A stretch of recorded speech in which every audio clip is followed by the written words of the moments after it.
The most widely published book in human history reveals that we are created in the image of God. Throughout our human journey, each encounter is an opportunity to see the shared humanity in ourselves and others. Regardless of one's views on religion, each experience and each story weaves us together towards a common path. A path of transformation, a process of growth and understanding, a recognition that, at our core, we share a common destiny. What does the search for truth really mean in our lives? How can we find a sense of unity in a world so diverse and divided? As we reflect on these questions, we start to uncover a fundamental connection that binds us all beyond our differences. Welcome to Created in the Image of God, Building Vibrant Communities, with our host, Wade Franson. Tonight's episode is Media Literacy in a World of Echo Chambers. Hello, everyone. It's Wade Franson back with another wonderful, exciting episode of Created in the Image of God. I'm extremely honored today to have a gentleman in the studio who is a columnist. If I get his details right, I'm not actually reading my script. He's a columnist at the New York Times. Now, the New York Times, I think it's called the Grand Old Lady or the Gray Lady. Again, he'll correct me. And it has a prominence. And therefore, he speaks with a certain gravitas on this topic. And I look forward to exploring the role of media and its changing role in today's society, the search for truth, the quest for deciding what is truth, as we've talked about in my podcast series, but also on my Substack series, quoting Pilate, what is truth? But, I think David's also going, I gave away his name, David French is his name. He's going to talk a little bit about media literacy and also religious freedom and freedom of speech in this country. We'll go through all these topics. Welcome to the studio, David. Thanks so much for having me. I really appreciate it. So since I probably mangled your introduction and bio, please share with the audience who you really are and what you really do.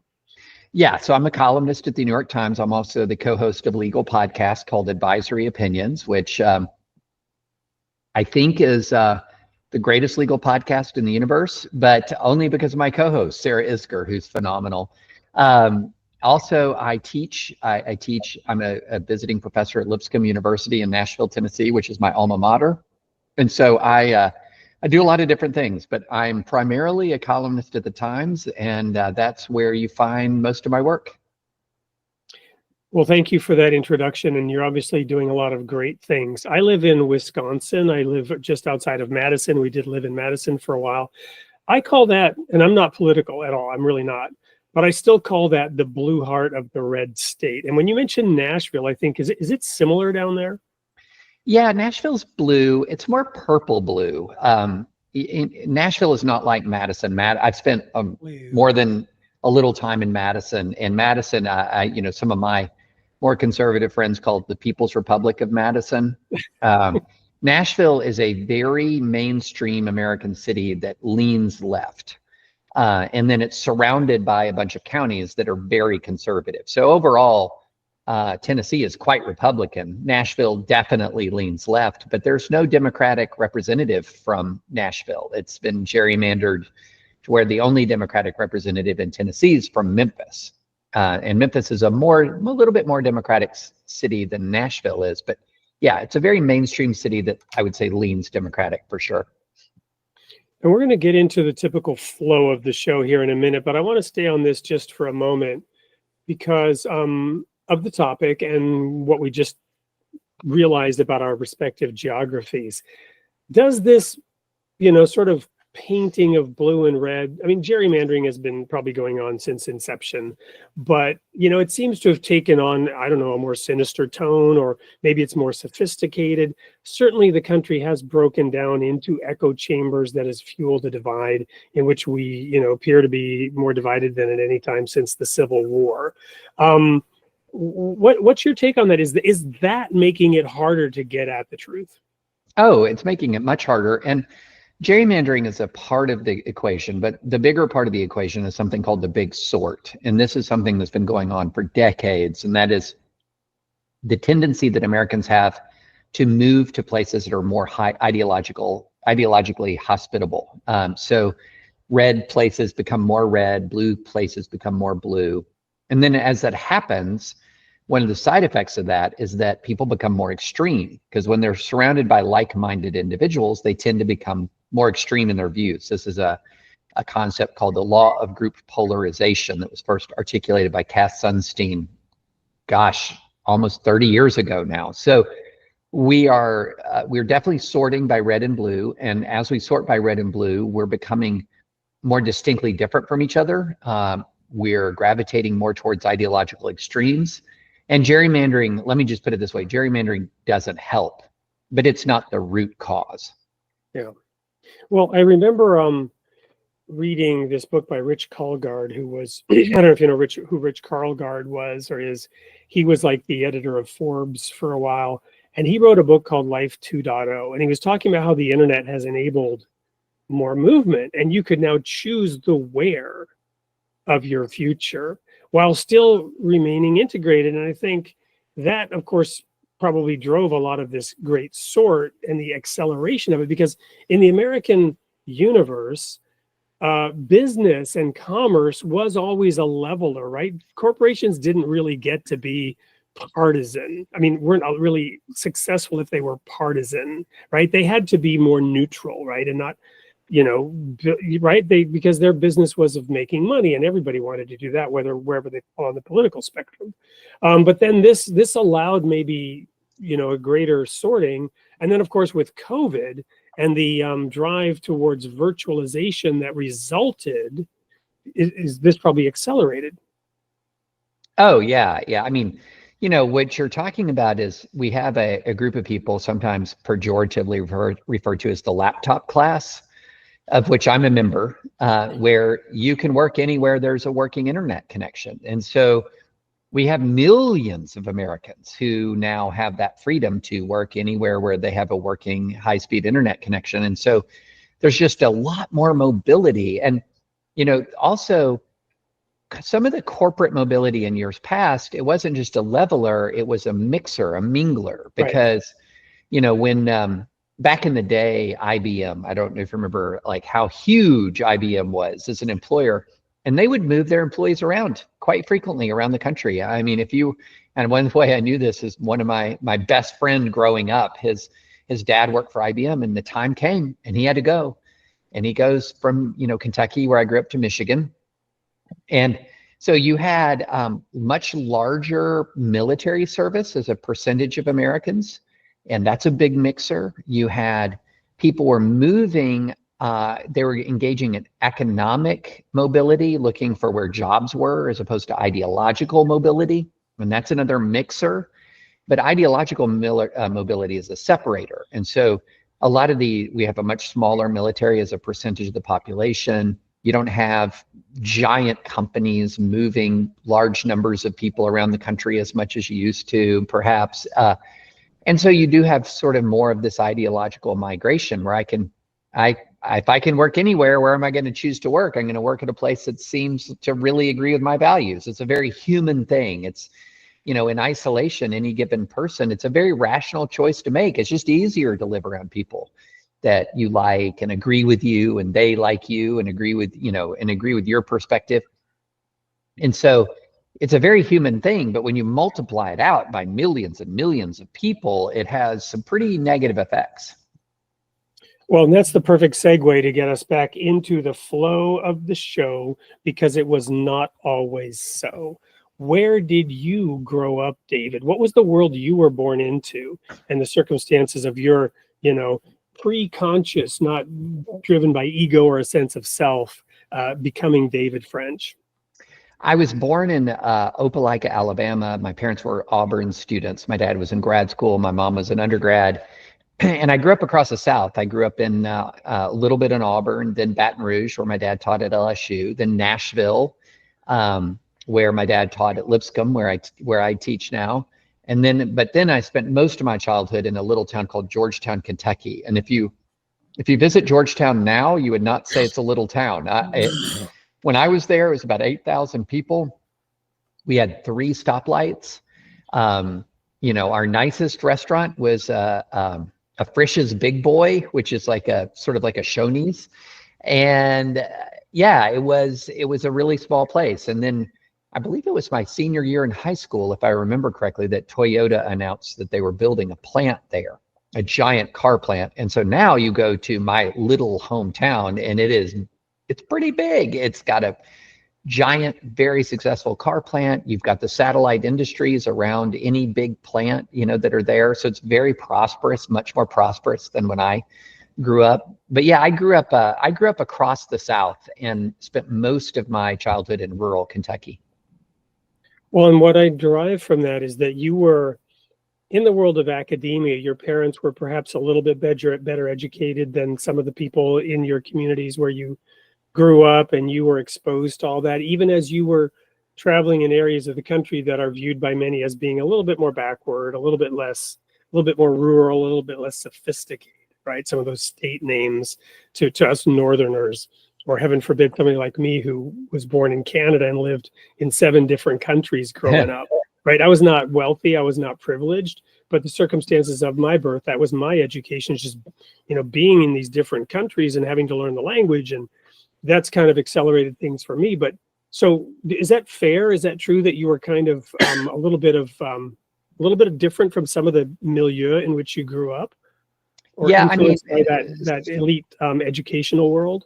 So my high school, again, these are, old memories, so this is roughly correct. But we had about almost 50% attrition between your freshman class to your senior class. Lots of people dropping out, lots of people. And that might be a little high, but in my best recollection is my freshman class was a little over 400 and my senior class was around 240. Only a minority of my class went to college, much less graduated from college. So yeah, I grew up to a child of very highly educated parents. My dad had a math PhD. My dad had a PhD and 2 masters, and my mom had a master's degree. So I'm growing up in a very highly educated family, but my family is from the rural South. So my dad grew up on a farm in Mississippi. My mom's parents had a farm in rural Tennessee. So yeah, my parents were very educated, but not elite in the way that you sort of think about the educated elite now. My mom was an elementary school teacher for rural Scott County, Kentucky public schools, and my dad taught at a small Baptist college. So it's not like I was growing up the kids of 2 professors from Brown or Dartmouth. It was, my parents came from a very similar, background than I did, the rural South. And I will tell you, if you've spent any time in the rural South, even the people who are most highly educated in the rural South, they do not adopt that persona. That is not the culture of the South. The culture of the South is a very leveling kind of place where people who sort of put on pretensions of intellectualism tend not to do well.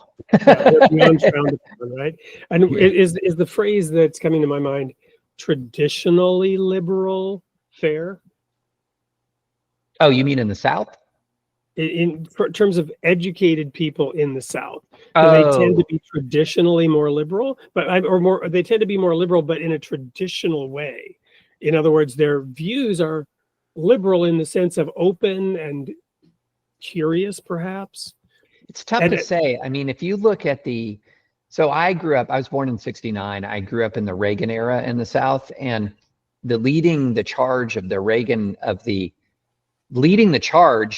making the South more Republican was actually the more educated. So, when I was growing up, it was the college educated voter tended to be more Republican, and the working class voter tended to be more populist and more democratic. And so the union members. Right. And so similar up here, right? Union was a very big thing, and very blue, the unions up in this area of the country. Yeah. Now that's not necessarily the way to describe your class of college professors in the South, but if you're going to talk about educated people more broadly, the Chamber of Commerce conservatism that was sort of part of the Reagan Revolution in the South was a very elite-driven phenomenon. It was this is your business leaders, your college-educated folks who, were really driving the New South revolution. Sort of, this was back in the heyday where in the 1980s you would hear that Atlanta is the city too busy to hate.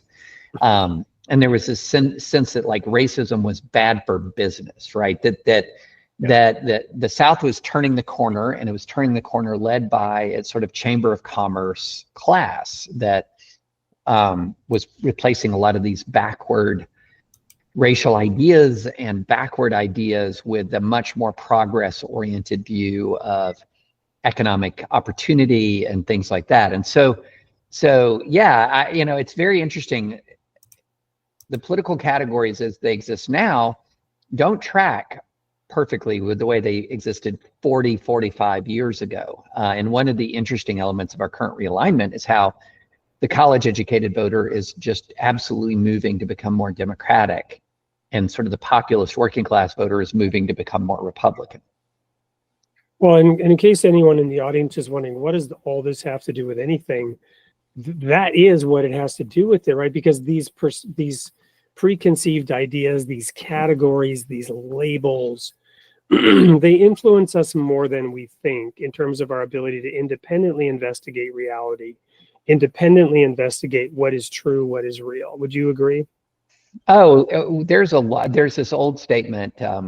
I think it originated in maybe in the 1950s, and it was originally a statement of a principle of how human beings operate in bureaucracies, but it has a lot of resonance outside of that context, and that is the statement is where you stand is based on where you sit. In other words, where you are located in the world, your upbringing, your geography, your economic context, your neighborhood, all of those things influence us a lot more than we like to think. We like to think of ourselves as I am a completely free and independent rational being who has come to all of my positions in this sort of completely rationalistic way, when the reality is we're shaped by a million things, and our rational brain is sometimes the least important of them.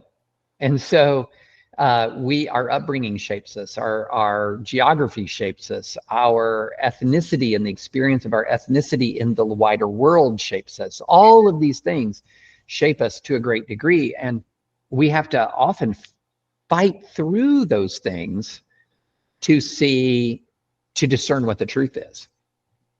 Well, there you have it. Columnist David French of the New York Times validating why on the Created in the Image of God show, we like to talk about people's background, right? So, I mean, I think this is really fascinating. Are you a music fan at all, David? I am a music fan, but do not test me on anything. Like, okay. I'm in music. I listen to music. All right. Well, I literally not only am I not like a fan in the sense of like being able to discuss music intelligently, you're going to lose me quickly if we dive deep into music, because I just don't know it at all. We're going to touch the surface of, because I'm a fanatic, right? Especially about lyrics. So there's this band I'm sure you've heard of called REM, right? Oh yeah. And they had 2 songs, right? One of them is, which came to mind, is Stand.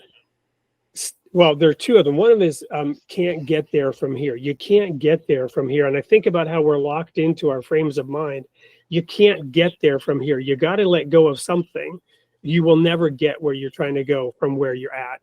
The other one is called Stand, and the lyrics are, stand in the place that you live. Because you said, we something about where we sit, where we stand. What was that phrase again? Where we stand is based on where we sit. Where we stand is based. So this lyric came to mind. Stand in the place that you live. Now face north. Think about direction. Wonder why you haven't before.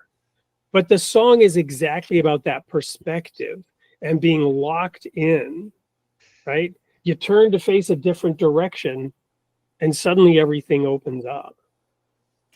Yeah, and unless there's somebody standing right next to you going, don't look in that direction, and pulling your face right back to, which is essentially, one of our issues in modern politics, is that either people don't want to look in that separate direction, or somebody a lot of people desperately don't want them looking in that separate direction, creating an enormous amount of sort of social and peer pressure to conform. Well, and to bring it back to religion real quick before we go into the break, Solomon, known to biblical students as the wisest man who ever lived, said something like, one of his proverbs, whoever brings the story first, that's the one that, you know, if you're not careful, you will believe. I'm mangling it up, but if you're not careful, you will believe whoever brings the story first. I'm like, whoever brings the story first sounds very convincing. Yeah. Oh, absolutely. You've got to listen to both sides. You got to get the other side of the story. Yeah, absolutely. Absolutely. And what I would urge people to do actually is to listen to a intelligent person who disagrees with you before you listen to the person that you know agrees with you. Because what's going to happen is if you prioritize listening to the people who agree with you, then often what happens is you're kind of inoculated against the other side's ideas. It's like getting a vaccination against their ideas. And so that's one of the things, whenever you're exposed to a new idea, I tell people to listen to the idea's proponents before you listen to opponents. Because what often happens, let's imagine you're conservative and you've never heard of critical race theory before, just to take a controversy from a few years ago. If you're conservative and you've never heard of critical race theory before, what's your first move? Should you say, I need to, for example, listen to what Ben Shapiro has to say about critical race theory? Or do you say, I need to hear what a critical race theorist has to say about critical race theory, and then listen to what a critic would say about it? I would urge that as the course of action, because if you are kind of predisposed against an idea, and then you read a like-minded voice telling you, reaffirming all the reasons why you should be against this idea that you just barely heard of, that's not opening your mind, it's closing it. But if you've just heard of an idea, you should dive into that idea on the terms that its proponents suggest. And so you're going to hear the best case for that idea. And then go ahead and hear the critique. Go ahead and listen to the critique. You should hear both sides. But, you know, we often get it kind of backwards because we very much like to have our pre-existing views validated. And so we'll sort of go ahead and try to figure out why our opponents are wrong first before we do anything else. And that's kind of the wrong way to do it. Thank you, David. We'll pick right up there when we come back after this short commercial break. Don't go anywhere.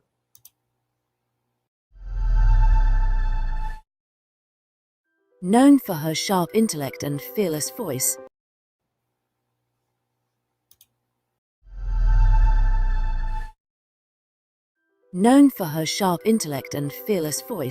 Anne-Marie Waters uses storytelling to question systems, spark honest dialogue, and champion the values that too often go unspoken. Born in Dublin and educated in journalism and law, Anne-Marie has spent years observing the cultural shifts shaping modern Europe. In Beyond Terror, she unpacks these changes with unapologetic clarity, offering a perspective that invites discussion, stirs debate, and ultimately leads readers to one unwavering conclusion. For her, writing has never been about comfort. It's always been about truth. Her latest book, In Defense of Democracy, has broadened into a podcast show in which it takes an unfiltered look at the state of our freedoms today.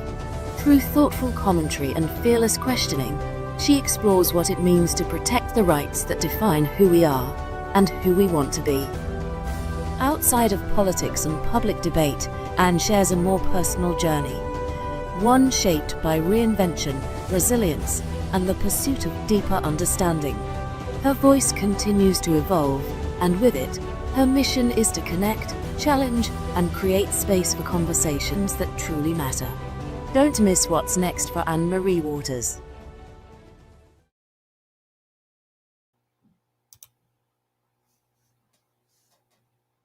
Welcome back to Created in the Image of God with New York Times columnist David French.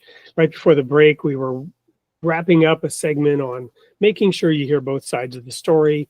And that's the only way to keep an open mind. David was emphasizing, you know, it's really advisable to listen to the other side first so that you don't get into a situation where you and all your girlfriends already know the truth, right, about somebody else. So I'm reminded of my experience with my religious background, where I was in a particular denomination that believed that God must open your mind to the truth, that you couldn't understand these things. Jesus spoke in parables, and when you ask, well, why did he speak in parables? Everyone will say, well, because those stories make the truth more accessible. In fact, Jesus said, no, he speaks in parables so that seeing they will not see, hearing they will not hear, in fulfillment of the prophecies of Isaiah. He almost spoke in riddles. Why? Because they were trying to kill him, and he wanted to get the truth out without being killed prematurely. That's one reason, right? So you had to have your mind open. God had to reveal to you what the meaning was. That was our premise. So we wanted people to have an open mind until they had learned the truth as we saw it. Then we expected people to shut their minds tighter than a steel trap, lest the devil take away the truth that you had been open to. You follow me? And this began to really bother me, right? Isn't that kind of what you're describing there, when you gather your echo chamber around you and you become convinced of something, and then you're going to resist and oppose any other idea as being the whisperings of Satan? Oh, look, you're describing what happens in any like-minded ideological movement. They're drawn towards orthodoxy, and they're drawn towards, fundamentalism. So, one of the things that a definition of fundamentalism that I heard that I'll never forget came from Richard Land, who used to be the head of the Ethics and Religious Liberty Commission in the Southern Baptist Convention. And he said, fundamentalism isn't a theology, it's a psychology. And which makes all the sense in the world, because there's a million different fundamentalist theologies, that fundamentalist Muslims fight each other, fundamentalist Christians fight each other, fundamentalist Christians fight fundamentalist Muslims, you name it. Fundamentalists have all kinds of different worldviews, all kinds of different ideologies, but the one thing that they do share is they share a psychology of absolute certainty, and that they have figured it out. And now, of course, if you run into a fundamentalist, they're going to say, oh, David, that's ridiculous. There are some things that I haven't figured out. But on the important stuff, we've got that figured out. And so in that circumstance, in many ways, an open mind is nothing but dangerous to a fundamentalist, because an open mind could lead to disagreement. This is one of the reasons why, no matter the ideology, no matter the theology or the religious background, fundamentalists always suppress free speech. Because in the fundamentalist mindset, free speech is a threat. It's not a gift. It's nothing about it is a beautiful gift to the world. It is a threat, because in the fundamentalist world, disagreement could lead somebody astray, and they figured it out. There's certainty. And so free speech introduces ambiguity, it introduces nuance, it introduces disagreement, it introduces dissent. And in the fundamentalist world, that is an anathema, because you figured it out. And so this is why you'll see the more ideologically doctrinaire and uniform any given institution becomes, it almost certainly becomes more closed off to debate at the same time. So this is fascinating, because I often, almost like a schoolboy prank, sort of poking somebody to get a reaction. I won't call it trolling, but I will identify myself as a fundamentalist, right? So this is fascinating, right? So we're the founding fathers fundamentalists when they said and I'll mangle the quote, we accept these truths to be self-evident.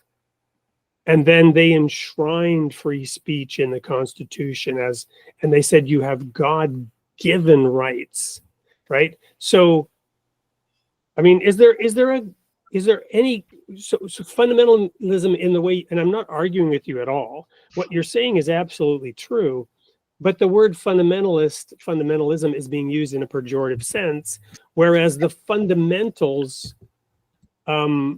Fundamentalism, maybe I think it was the 1910. Here are the 5 fundamentals of Christianity. Is is what I refer to when I say I'm a fundamentalist, because I believe in those 5 things, and I believe that the Bible is the Word of God, for example. So you get my point? I get your point. I understand what you're saying.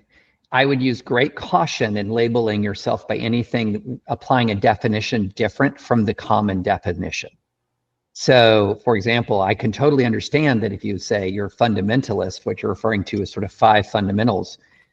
Nobody else thinks that when you hear the term fundamentalism.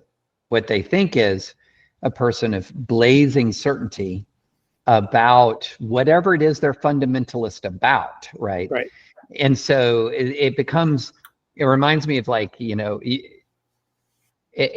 are interesting in the way that their meaning changes, because if you're talking about the fundamentalism versus neo-evangelical debate of Bob Jones versus Billy Graham, that's one thing, and that's not the terms of the debate anymore, right? And so I think we do have to be careful when we're talking about what is fundamentalism. Fundamentalism is not any time you hold a view, right? Any kind of time you hold a I get it. Let's not go into depth on that. Perhaps a better one, for example, would be what you brought up earlier, critical race theory, right? Is critical race theory in its results, or where the rubber meets the road of critical race theory and its impact? Let's put it this way. Does critical race theory achieve the aims of critical race theory, or does it accomplish something different? I'm not. You understand what I'm getting at? I'm not quite sure what you mean. Well, any term, right? Communism, for example. What does communism mean? And you could argue at the intellectual level, no, communism is this, and here are Marx's theories. So are you asking, can critical race theory work? No, I'm not really asking that, actually. I'm saying that the ivory tower ideal of what critical race theory seeks to accomplish, right, might be, compared to, I'm exaggerating now because I don't, but what Karl Marx wanted to do was certainly not to launch Stalin into power. Let's put it that way. Yeah. So you follow me now? Do you get what I'm getting at? So maybe. Okay. So here's the thing. I think that, so for example, with any set of ideas, whether it's critical race theory, whether it's Marxism, whether it's, I would call myself politically, my philosophical view is classical liberal. There is a spectrum of individuals attached to those ideas, and some of them can be extraordinarily fundamentalist and intolerant in the advancement of those ideas. Some of them are disingenuous in the advancement of their ideas. For example, they've latched onto it as a means to an end, as opposed to adherence to the underlying viewpoint itself. And so it's often very difficult to sort out sort of what is the pure essence of the thing. So you've heard of like one of the problems with, whenever you point out problems with socialism, it's like the problem with socialism is that true socialism's never been tried.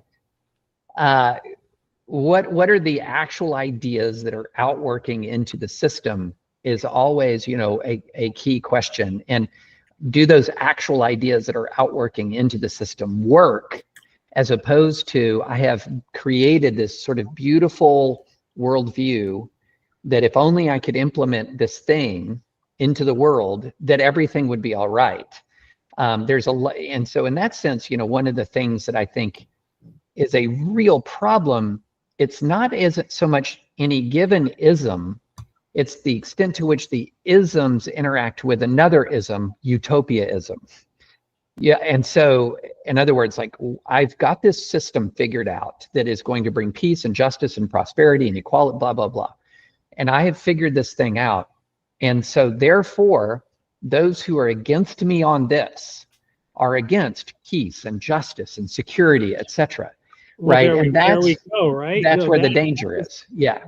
That is a critical distinction. We see that happening, and thus my my kind of playful, provocative declaration that I'm a fundamentalist to try to have that discussion. I agree with you. I don't want to be pigeonholed and have, suddenly people flaming me on social media and arguing that I'm this horrible fundamentalist because I said I was. You know what I mean?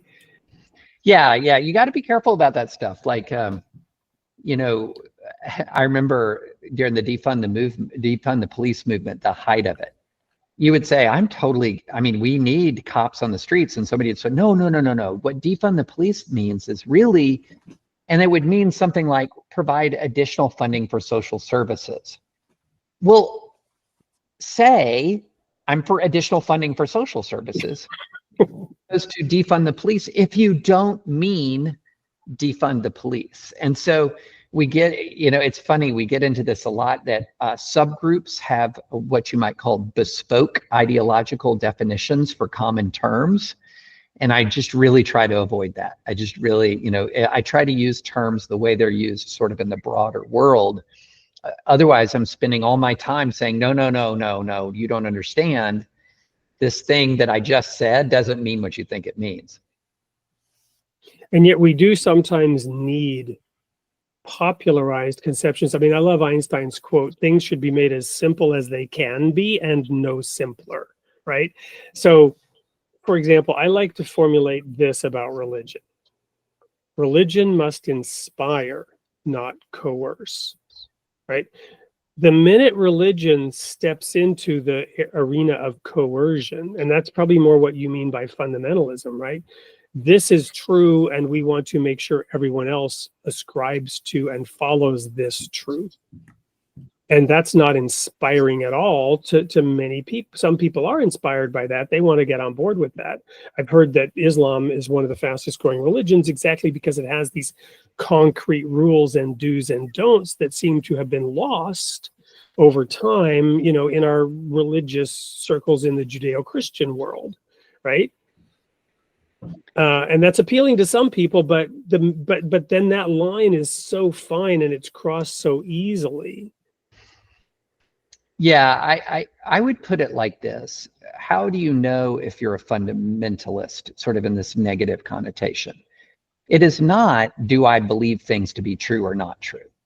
We all believe things to be true, right? We all have things, we all have truth claims, including existentially significant truth claims that I've never met somebody who holds a belief they think is wrong. Okay, so all of us, we hold beliefs because we think that they're true. That is not what being a fundamentalist is. It is foreclosing the possibility that you're wrong. That is the danger sign. It's that foreclosing of the possibility that you're wrong. That's what closes your mind. That's what creates, that's what yields to the temptation of authoritarianism. So it is not at all negative to hold views and to hold them even quite strongly. What the problem is to go this extra step of foreclosing the possibility of error on your part. And, certainty is intoxicating.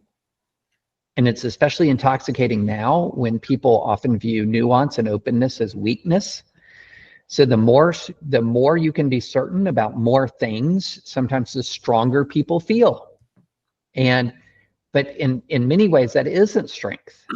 That's actually not strength at all. It requires an awful lot of courage to be able to say, I might be wrong. I might be wrong. That requires an awful lot of courage, especially now when we're retreating into our corners. Well said, David.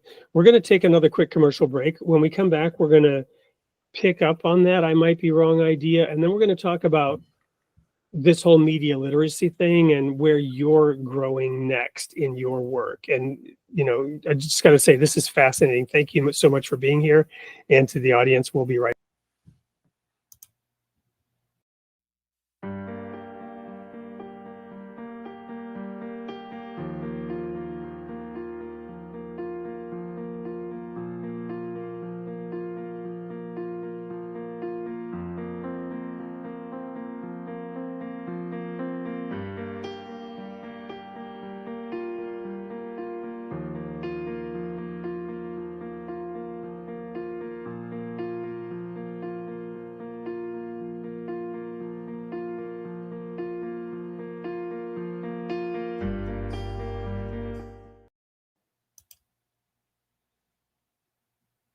Welcome back to Created in the Image of God with David French. Right before the break, David was very articulate about what he means by fundamentalism and why we need to avoid it, and always maintain the possibility that we might be wrong. So rather than a broad general sense, David, what are some things that you hold dear and close that you feel really convinced about where you might be wrong, and what would it take to change your mind on any of those topics? And I know I'm totally putting you on the spot here, but I thought that question might be fun. Yeah, that's a good question. I mean, I don't think there is a single proposition where I don't think I can't be wrong about it. You know, I do think that there are propositions that I hold more closely than others. So, like, you know, I am a believer in the authority of Scripture. I believe that Jesus Christ was, you know, like, we could walk through the Apostles' Creed. I believe all of that, right? And so, yeah, and those would be some of the values and the beliefs that are the closest to me. They matter the most to me. Wow. And therefore, the part that I would say is, the more here's one way to put it, just to be a lawyer for a second, because I'm a lawyer. Think about it in terms of burdens of proof. Okay, so the greater degree of certainty that you have about X or Y or Z, that should mean in many ways that the greater the burden of proof at overcoming it. And hopefully you've arrived at these issues and these thoughts that you have, that you hold very closely, not randomly, not out of just impulse, but this is carefully considered and the product of lifelong, you know, openness and a lifelong quest for the truth. You're going to hold some propositions closer than others. And so the way I would put it is, what's the burden of proof that it takes to overcome that proposition? In some propositions that I hold more lightly, it's easier to overcome that. So for example, a proposition that I held, you know, when we began to first really start talking in the 20-teens about the prevalence of police shootings, I was skeptical. That was a problem.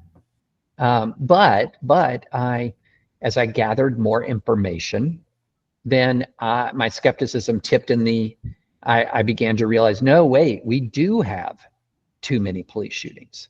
The weight of the evidence pushed me in the direction away from my prior set of beliefs. Now, is the weight of the evidence that pushes me from police shootings are not a problem to police shootings are a problem? There's a lesser degree of evidence than if you're going to push me from saying Jesus Christ died, was buried, and was resurrected versus not. It's going to take more than a compelling think piece and a set of statistics to push me to that other direction. And so I think the way I would look at it is, we all do and should have core sets of beliefs for which the burden of proof of overcoming them is very high. However, that should not be the default state of being for all of our beliefs. Then we should be reserving sort of what you might call the circle the wagons belief, okay, it's going to take a lot to break through this. It should be pretty narrow. That should be a pretty small core. And then the beliefs that additional evidence, new conversations, new sort of engagements with the world, opening our minds, that should be a much broader set of beliefs, that our default is to be malleable as opposed to fixed. Doesn't mean that we don't have some very keenly held core principles. But what I have seen, especially as we get more polarized, is that we're circling the wagons. We're creating this big zone where nothing can penetrate our set of convictions. And we're then calling that being strong and being courageous and standing, when the reality is that we're closing ourselves off into the truth. And so we're not standing strong, we're closing ourselves. And if one of our core goals as human beings is to become closer to the truth as the older we get, then we should have, the Christian concept of sanctification implies a lifelong process, where, God willing, you're closer to the truth than when it ends than when you begin. How does that work if we close our minds off? It can't work. That sanctification process, we will, through our own rebelliousness and pride, we will hamper that process of sanctification. So yeah, we should have, and I don't think I've ever met a person who didn't have some core values. Having those core values is critical. And for me, I circle those around my Christian faith. But at the same time, the zone of openness should be big. That zone of openness should be our default. Awesome. This is fascinating. Thank you so much. I love that you went to those Christian values, which I wasn't expecting. And this whole unpacking of all that is just really, really helpful. I want to spend a moment on this, right? So I'm going to mention a couple things. This is a book, A Philosophical War, by my friend Joe Atman. You'll see the flags there. This came to mind on a number of things you were saying. He has a PhD in the philosophy of religion. One of the things this book does, which we're actually working on a reissue and re-release related to an acquisition of this Canadian philosophy company, right? But the core idea is that in the Garden of Eden, the emergence of consciousness and language is what's being described with that tree of the knowledge of good and evil. And Adam was elevated from the animal realm by the ability to form concepts, right? But the challenge is that rather than engaging with reality the way an animal would, directly, experientially, we're forming a concept about that reality in our mind, right? And so what I help Joe see is, Joe, you're really talking about idolatry. He hadn't made that connection, a false concept of God in your mind. Now, so you mentioned the Apostles' Creed and whatnot. So I assume you believe in the Trinity. Is that fair? Sure, yeah. Okay, so what burden of proof is there that's meaningful? Because could you ever prove or disprove the Trinity? Conceptually, in theory. So, for example, Paul talks about, we see through a glass darkly, but there will be a time when we see clearly, that we know in part. That time might be moving into the next world, after death or whatever. In this life, in this world, who could ever prove or disprove the Trinity? It's a matter of faith. There's what I was about to say is that there is an irreducible level of uncertainty in this life. Yeah. Irreducible. Okay. So if he says, now we see through a glass darkly, we know in part. That's what Paul says. Sure. This is also an Old Testament concept. You're going to believe that there is a Trinity, but I actually came, in my religious background, we did not accept the Trinity. I'll just give you one proof, right? If the Trinity is true and the Bible is authoritative, then the Holy Spirit is the Father of Jesus, because Mary was with child of the Holy Spirit, right? We could argue that it's maybe how many angels on the head of a pin argument. I don't care. I don't want to discuss the Trinity. That's so not the point of this, right? But we could argue till the cows come home or Jesus returns, and neither would necessarily convince each other of the truth or lack of truth of the Trinity, right? You follow me? In other words, for us, the Holy Spirit was the power of God. It was not God, right? It was the force by which God acted in the world. It wasn't God. Right. You follow me? Yep. And it's a theological discussion, and in one sense, who cares, right? But you care, and maybe I care. I don't know. You get my point? The reason I'm using this example is really the practical application of this is what we talked about briefly in the studio before the show. The president held today some discussion on the findings of this Commission on Religious Freedom. And his position, and I only watched the first few minutes of it, was that he is doing a lot of good things related to religious freedom in this country and making sure that Christians are not some Christians, right? His allies. Well, Wait, didn't you just say you need to listen to the opposing opinion first? So let me just finish here. He's saying that Christians are being not biased against, what's the word I'm looking for? Singled out. They're being treated unfairly. There's prejudice against Christians.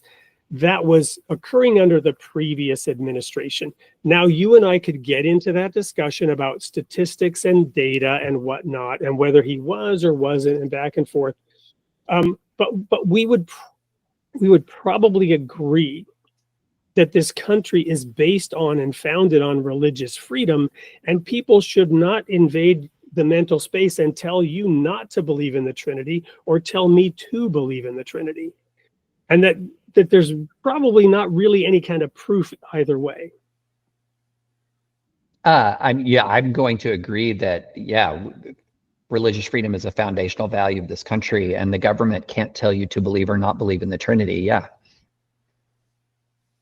So from that basis and that core, we move out one level, out one level, out one level. And then we can debate whether or not the previous administration did or didn't use government censorship on the media to force certain views with more power, with more dominance versus other views. And the question, I don't want to talk about whether or not this did or didn't happen. What I want to talk about is the degree to which we should or shouldn't have it happen. Isn't that really the core of the debate?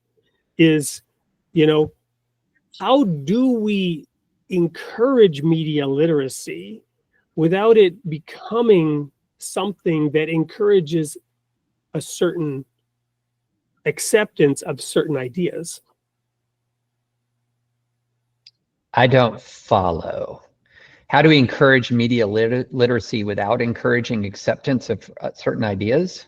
How do we, what this phrase, power corrupts and absolute power corrupts absolutely, right?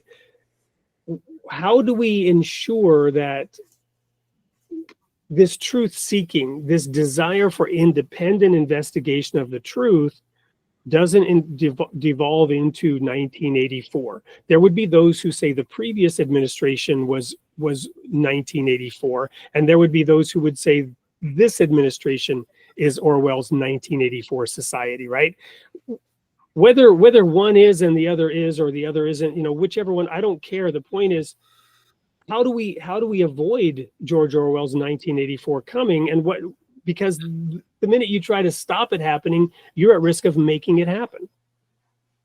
I totally disagree with that. Well, I don't understand that. So the pursuit of an open-minded pursuit of truth is a firewall against 1984ism. And there are systems and mechanisms you can put in place to protect the pursuit of truth, such as, for example, free speech. So, for example, Frederick Douglass in 1860. I get that. And I don't mean to interrupt, but what I'm talking about are deploying fact checkers to govern the situation such that you claim now that we have fact checkers, we have free speech, when the fact checkers are in the employ of Orwell's minions. You follow me? In other words, am I making sense? Do you get what I'm getting at? I mean, if the fact checkers were in the employ of totalitarians and then had the authority to shut down debate, I get what you're saying. If the fact checkers are participants in the debate. On Facebook and Twitter, they did have the authority to shut down debate. And there was government involvement in that. I mean, I'm sure you're familiar with Matt Taibbi. Yes. Okay. So if we're going to get into this is very, very complicated. Okay. So first. And because we're running out of time, I'll give you the final word on it. Yeah, let's get into it briefly and give us your response to that. And then unfortunately, we're out of time and we may have to have you back if you're interested. So first, Facebook and these companies are actually participants in the marketplace of ideas themselves. So for example, Facebook can decide, like, let's put it this way. Let's suppose you had let's take a non-politically controversial company, Christian Mingle. Okay, Christian Mingle, their Christian dating site. Is that non-controversial? It is not. It is not. If I'm Muslim, right? I'm not being oppressed by Christian Mingle not having Muslim, right? So you have a right as a company, and you could create a company called Muslim Mingle, right? So Facebook, Twitter, all of these companies, they have their own First Amendment rights. So Facebook has the right to say, you know, we don't want our platform to be used to spread disinformation about a vaccine. That's Facebook exercising its own rights as a corporate citizen of this country to decide what kind of expression it in its own private capacity wants to permit on its own platform. Okay, that's one thing, that's one debate. Another debate is, when can the government go to Facebook and say, you can't host this or that? Then that's a different thing, because that's the government coercing a private entity. Now, what if the government comes and says, you have your own rights, but we'd really prefer you not to host this that's a whole nother thing entirely. That's the government using its bully pulpit to say, hey, we'd rather you not, but we're not going to force you. And a lot of the discussion around social media has conflated these three things quite a bit. And so, number one, from a First Amendment standpoint, the government cannot coerce Facebook to take down content unless that content is unlawful in other ways. So that would be a First Amendment violation. The government can, however, try to convince Facebook to say, hey, it's better for America and society if you don't have this on there. And then Facebook can choose on its own whether or not to take it down. That's not a First Amendment violation. And then finally, Facebook can decide on its own to be wide open free speech or to narrow it to some degree. And that doesn't implicate, there's no First Amendment violation if Facebook acting on its own wants to permit or restrict something. So we got to be, this is a very complicated constitutional area. And I'm with you if you have the government saying, you cannot say this, we're going to coerce you, we're going to punish you. That's a clear First Amendment violation. Guess what? It's also a First Amendment violation if the government goes to Facebook and says, you have to allow all perspectives. Right. Right. That's a First Amendment violation. So we need to be really careful about what are we talking about here. That's super helpful as we crash land this plane at the end of time. I'll just throw out there that I love what you just shared. The second instance of Facebook, going along with what the government is encouraging is an interesting lens into why Mark Zuckerberg did an about face from his position with the previous administration and his position with the current administration, right? Totally. The answer, my friend, is blowing in the wind and not in the way Bob Dylan intended, right? It's more, which way the wind blows anyway. But David, we're so out of time. I hope that you've enjoyed it as much as I have. I hope we can, have you back on and maybe dive a little bit deeper into this and unpack it even more, because you've shared so many interesting perspectives for the audience. Any final last words briefly that you want to leave us with? Yeah, I think it's important to go back to that discussion that we just had about the Trinity. I think one of the differences you're going to have between sort of fundamentalism, this negative fundamentalism that we're talking about, and sort of what I would consider healthy faith, is a person who has healthy faith understands that that's what it is. They are taking that sort of, as Kierkegaard says, a leap of faith. There is a faith step involved here. And that the knowledge that you're making a faith-based step, in other words, in some ways what you're saying cannot be proven, like in the way you can prove a mathematical proof, itself introduces humility, as opposed to the fundamentalist view, which often doesn't acknowledge a leap of faith, instead just goes straight to the certainty, the outcome of the leap, which is I'm standing with both feet in this one place. And so I think that when you acknowledge you're making a leap of faith, just that acknowledgement introduces an interesting element of humility to your life, as opposed to if you're so certain that you're not even acknowledging that I've made a leap of faith here, that is where the arrogance comes in. The certainty, this absolute certainty, which in many ways almost results in foreclosing the idea that I'm making a leap of faith. And if I ask other people to join my faith, I'm asking them to make a leap of faith also. That's a very humbling thing. Yeah, you can't judge. Jesus said, don't judge, right? You can't judge them for not making it if they choose not to make it. Well, you certainly cannot view somebody who doesn't make the same leap as you do as an inferior human being. Denigrating them. I like the title. You have to view them, every single person you encounter, as a person just like you, is created in the image of God, of equal dignity and worth, even if they really disagree with you. Well, thank you so much, David. We'll end it there and remind everyone you are created in the image of God and God loves his creation. David, what a pleasure and an honor. Hope to talk to you again soon and wish you all the best. Yeah, thank you so much, Wade. All right, bye now.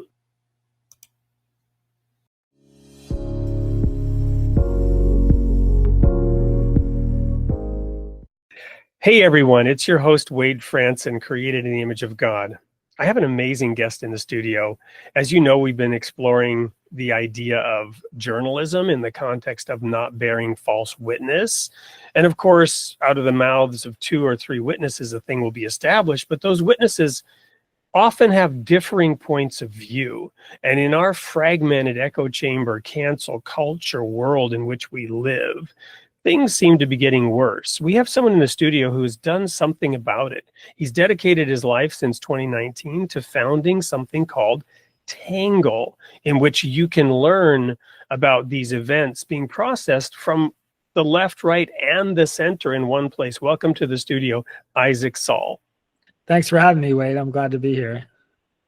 Well, it's been a pleasure. And you know, this sneak peek is being recorded just days after the Charlie Kirk assassination.